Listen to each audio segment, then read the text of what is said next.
A tutti voi ben trovati a questo nuovo appuntamento in diretta con A Voi la Linea. Crescono i contagi nella nostra regione, numeri che crescono trainati da Trieste. Vi abbiamo raccontato anche nel nostro telegiornale di ieri ampiamente del focolaio più importante del Friuli Venezia Giulia, quello legato alle manifestazioni No Green Pass delle ultime settimane, un focolaio con 93 persone contagiate. Sale anche l'occupazione delle terapie intensive in Friuli Venezia Giulia, che tocca quota 10%, un livello limite, uno dei parametri che definisce il passaggio in zona gialla. Dovrebbero però salire al 15% le aree mediche, che attualmente sono occupate al 6%. E questa situazione dei contagi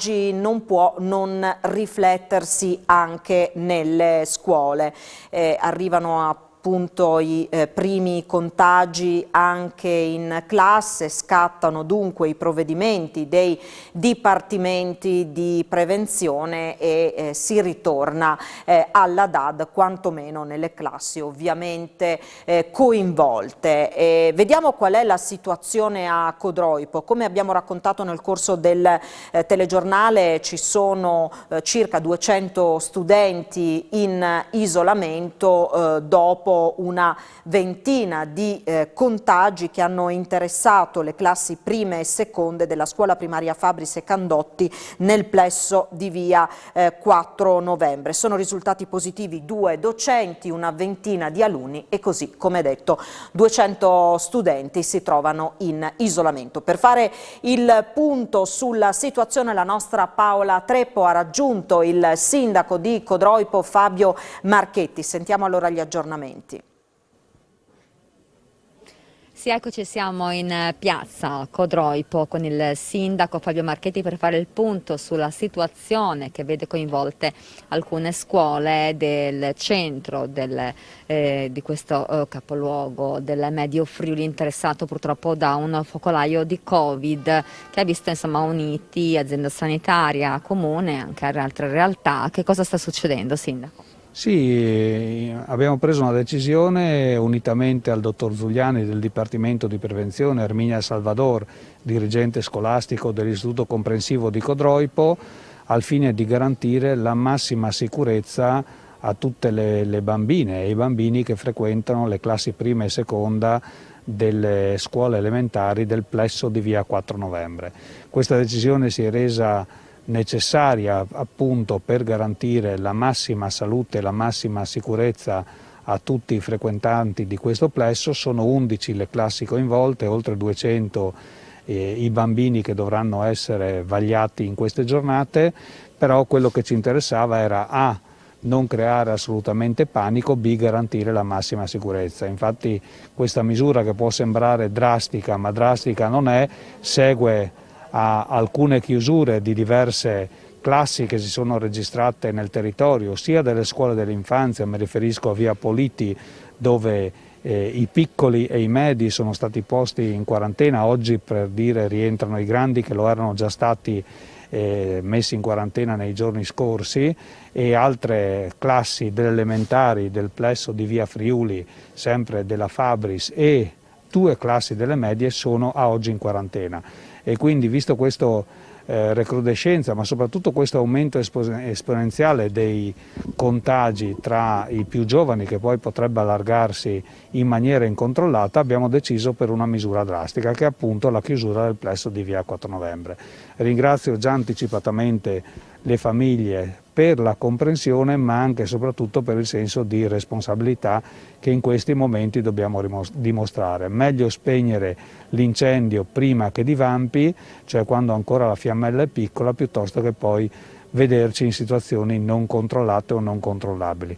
Abbiamo fatto tesoro di quanto è successo dal 2020 ad oggi, pertanto siamo estremamente tranquilli sulla gestione di casi come questi. Codroipo ha saputo dimostrare in questi anni una forte unità di intenti, soprattutto un grande senso di comunità, perché, come ho ricordato più volte, grazie anche a voi che mi avete consentito di farlo, tante sono state le forze che si sono unite in questi 2 anni di pandemia per rendere molto più agevole un percorso che da sola l'amministrazione comunale non riesce a fare. Quindi vorrei ricordare i volontari della parrocchia, i volontari degli alpini, i volontari della protezione civile e delle altre associazioni combattentistiche d'arma, unitamente ai consiglieri comunali tutti e ad altre persone che volontariamente si sono sempre messe a disposizione per agevolare quello che è un lavoro da fare in questi frangenti, che è sempre molto. Ecco, adesso ci sarà quindi un periodo di quarantena e i tamponi sono previsti dal 9 novembre prossimo. Sì, questa è una materia che segue direttamente il Dipartimento di Prevenzione unitamente al distretto di Codroipo. Noi ci siamo già resi disponibili con queste persone, con questi professionisti che ringrazio, per dare il supporto logistico, che questo è il lavoro del Comune. Quindi se hanno bisogno di personale della protezione civile per gestire gli ingressi, le uscite, come sempre abbiamo fatto in maniera egregia, abbiamo una squadra di persone che può essere implementata anche con forze di volontari civici che possono dare manforte proprio per gestire l'organizzazione spicciola di quella che è poi una misura di prevenzione sanitaria.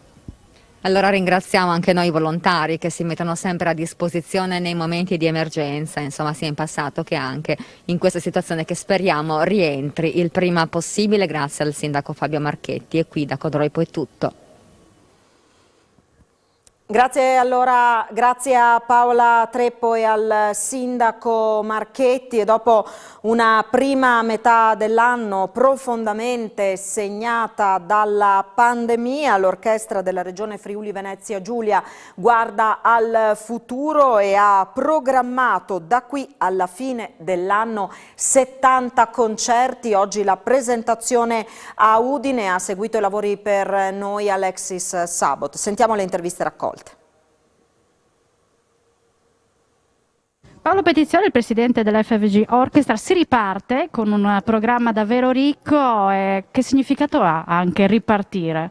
Beh, ripartire è sempre entusiasmante, soprattutto in un momento come quello che stiamo vivendo, con difficoltà che non occorre neanche immaginare, le abbiamo quotidianamente sotto gli occhi, e vedere i risultati che questa orchestra è riuscita a raggiungere in termini di qualità artistica, ma di quantità di concerti, veramente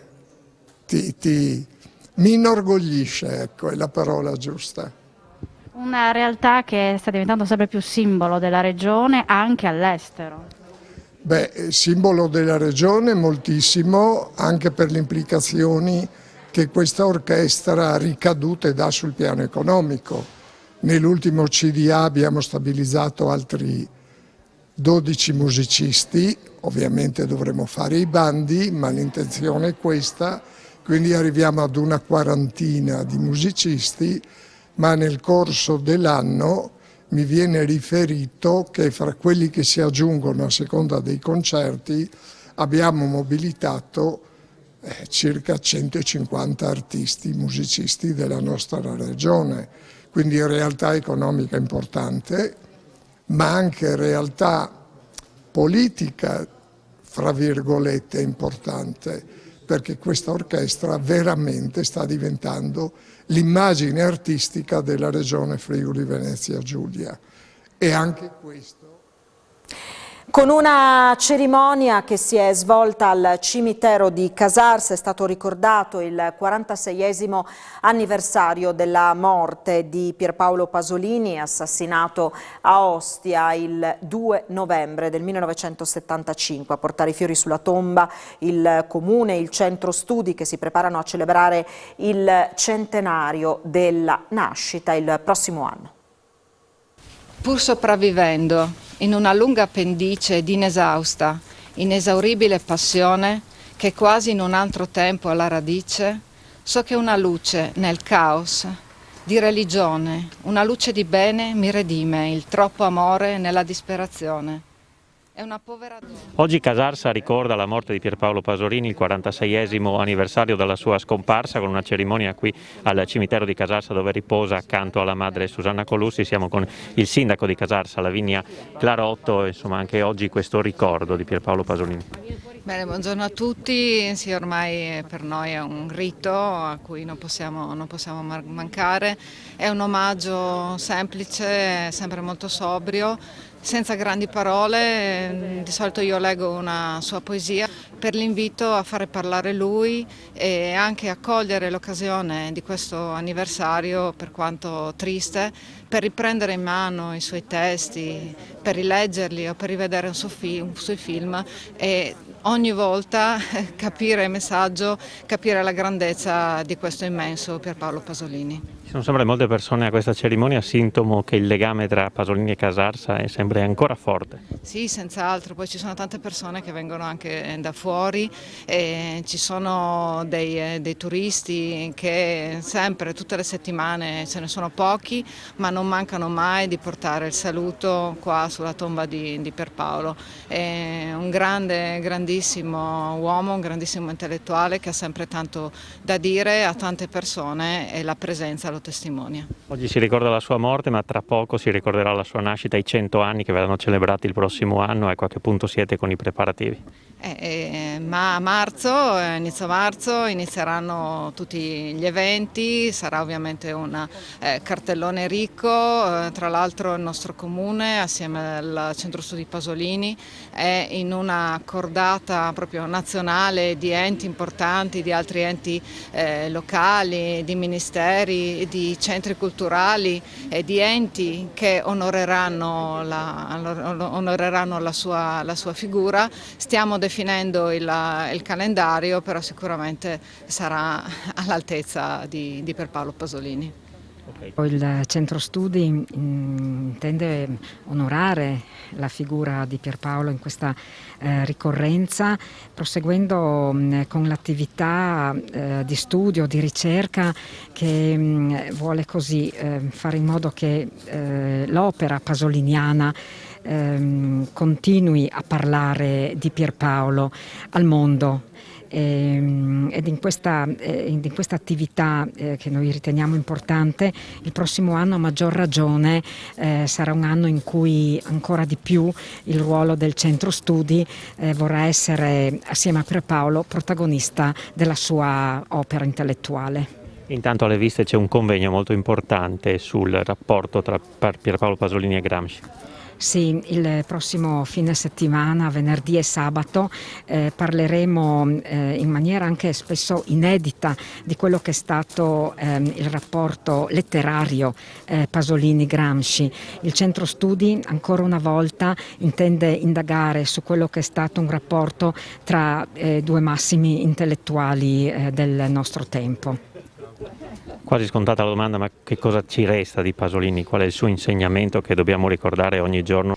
Senz'altro il fatto che sia nata a Casarsa e in Friuli la sua opera e che la sua opera continui ad essere così amata e così apprezzata.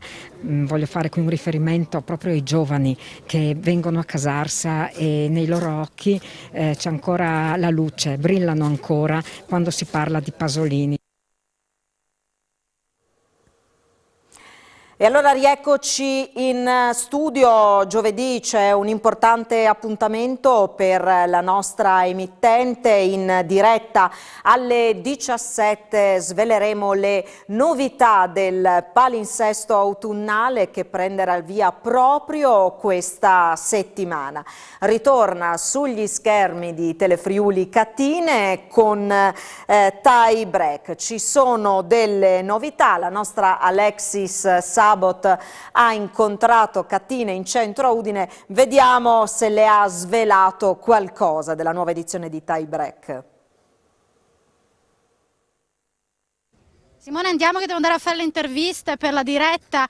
Uè, Catine, ciao! Alexis, cosa fai qua? Tu cosa fai? Io lavoro qui. Io sono venuta a Udine con quel microfono. Cosa Perché fai? scusa, ti ho brincato, devo andare a fare le non ero interviste. pronta. Ma come stai? Sto bene, tu anche, ti vedo benissimo. E che estate è stata? Io bene, Che tu? estate è stata, una bella estate, finalmente abbiamo ricominciato a lavorare all'esterno, ho lavorato bene, non posso lamentarmi. E Ecco. non ti puoi neanche lamentare di come abbiamo lavorato, di come siamo state bene assieme, con Tie Break. Sì, Tie Break è stato un bel successo, grazie anche a te, però adesso facciamo un altro giro, sai, di Tie Break. Un altro giro? Un altro giro, perché sai che tie break l'avevamo chiamato così perché col tie si fa una pausa, no? C'è il coffee break, il tie break, il tea break e il tie break, però stavolta cambiamo vino. Vino? Giro. Non ci sarai tu. Non ci sono io, ma con chi mi tradirà, Ti Catina? tradisco, ma non posso svelarti niente, ve lo svelerò giovedì alle 17, no? Quando Telefriuli presenta il nuovo palinsesto. Allora ti dirò, perché sai, già cominciavano a chiamarci le veline. Beh, non è male le veline. No, però poi ci toccava fidanzarsi con i calciatori, tutto un giro, quelle cose che fanno le veline. Io ormai non ho più l'età. Nemmeno io in realtà. Beh, insomma. Catina, che piacere vederti, quindi giovedì scoprirò con chi mi hai Scopriremo tradito. tutti, sì. Allora vi do appuntamento giovedì alle 17 su Telefriuli e vi svelo. Andiamo a fare le interviste, va? Ciao! Ciao, mandi. E insomma, abbiamo capito solo che torna a Tie Break, ma per scoprirne di più, l'appuntamento in diretta giovedì alle ore 17 su Telefriuli per scoprire questa e le altre novità del palinsesto. Una pausa per la pubblicità, poi di nuovo in diretta con A Voi la Linea. Di nuovo in diretta con A Voi la Linea, ci chiede la parola Alexis Sabot che si trova in comune a Udine per la riunione di giunta del martedì. A te Alexis. Sì, buongiorno Alessandra, si è da poco conclusa la conferenza stampa di giunta a Udine, mi ha raggiunto il sindaco Pietro Fontanini, ma ancora prima della giunta c'è stata una riunione col presidente della regione Fedriga, con il prefetto, proprio per valutare le possibilità di chiusura di alcune piazze. A Udine com'è la situazione? Ma a Udine la situazione è abbastanza buona per quanto riguarda il contagio da coronavirus, non abbiamo i numeri di Trieste, però dobbiamo stare attenti perché questo coronavirus circola. Le persone devono mantenere ancora le misure di sicurezza, che sono indossare la mascherina, mantenere le distanze e soprattutto vaccinarsi, un'altra cosa che io indico come importante e necessario. Ci riunirà probabilmente domani o dopodomani, vediamo i tempi che il prefetto detterrà, il Comitato per l'Ordine e la Sicurezza Provinciale. Io ho chiesto di impedire l'arrivo dei cortei qui in Piazza Libertà perché è una piazza molto delicata, è piccola, non riesce a contenere le persone, anche poi ci sono dei dislivelli, ci sono delle statue, c'è un insieme di questioni molto delicate. Allora fermare i cortei invece in Piazza Primo Maggio. Piazza Primo Maggio è una piazza molto grande, le persone possono liberamente esprimere le proprie idee, le proprie opinioni all'interno di quello spazio e non arrivare in Piazza Libertà, ripeto, in un luogo piccolo, attraversando tra l'altro strade molto strette come via Manin o via Vittorio Veneto. Anche se Piazza Primo Maggio ora si trova in Luna Park. Sì, adesso c'è il Luna Park in questo momento, quindi probabilmente per chi vorrà fare manifestazioni, non so, in questi 15 giorni ancora che c'è il Luna Park, troveremo un'altra soluzione. Io pensavo anche alla zona dello stadio dove ci sono ampi parcheggi e ampi spazi in cui la gente può riunirsi e ascoltare le posizioni e i discorsi dei vari esponenti che portano avanti le loro posizioni. Per quanto riguarda invece la conferenza stampa di giunta, si è parlato anche dell'assunzione di personale, il piano assunzioni proprio per quanto riguarda la polizia locale, molto impegnata anche nel corso dei cortei. Sì, la polizia locale è molto impegnata, minimo 22 agenti ogni volta sono impegnati per delimitare in pratica i percorsi e soprattutto organizzare la circolazione. Quindi c'è un impegno forte, noi dobbiamo aumentare i vigili come ho fatto dall'inizio del mio mandato, abbiamo già fatto 3 concorsi, ne faremo ancora uno, oggi abbiamo deciso di mandare una persona a lavorare negli uffici per permettere ai vigili di stare sulla strada. Questa è una decisione che abbiamo preso come giunta. Sindaco, la ringrazio e le auguro una buona giornata. A voi la linea. Grazie ad Alexis Sabot e al sindaco di Udine. Domenica scorsa Cividale ha ospitato la prima edizione della Mito Marathon, che nei prossimi anni toccherà i luoghi patrimonio UNESCO della nostra regione, oltre 1000 gli iscritti all'iniziativa.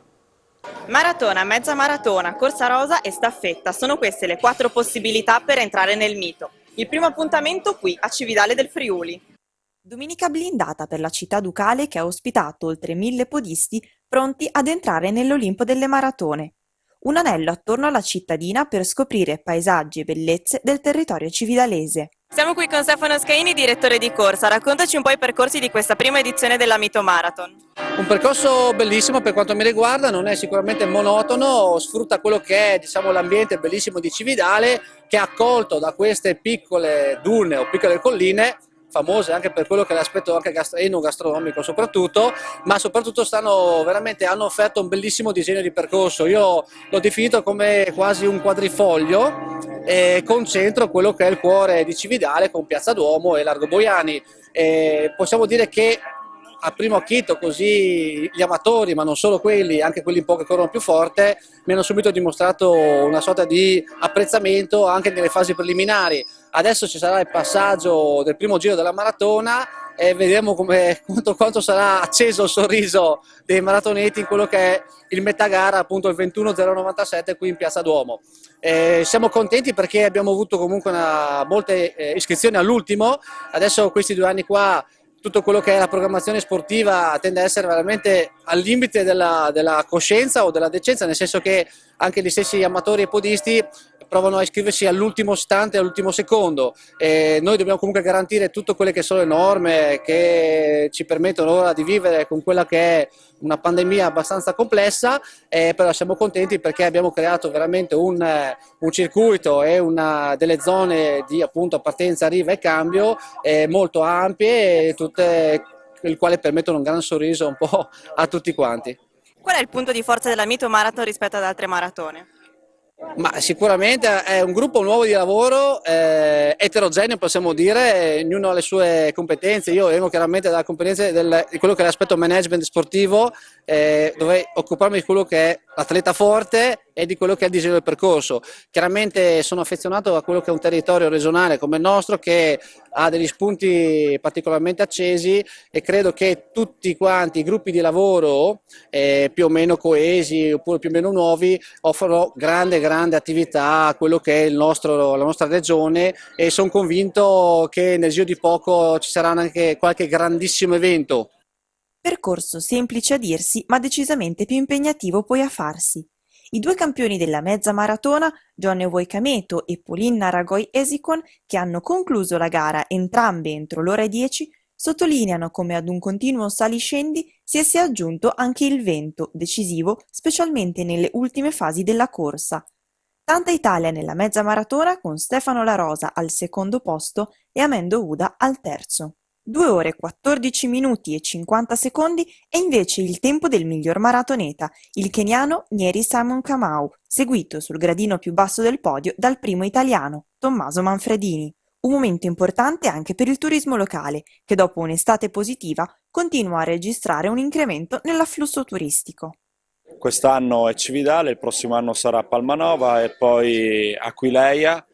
Diciamo che ad oggi i risultati e i numeri che poi ovviamente andremo a snocciolare nei giorni successivi sono molto confortanti. Abbiamo atleti che arrivano da 15 nazioni diverse, c'è stata una promozione a livello nazionale ma anche europea, quindi diciamo una bella vetrina e per questo devo ringraziare ovviamente gli organizzatori, la SD Exclamative, ma tutto il mondo dei volontari, le forze dell'ordine, la polizia municipale, la Croce Rossa, la Protezione Civile, l'Associazione Nazionale Alpini, tutti quelli che hanno messo in moto questa macchina perché senza di loro ovviamente tutto questo non poteva realizzarsi.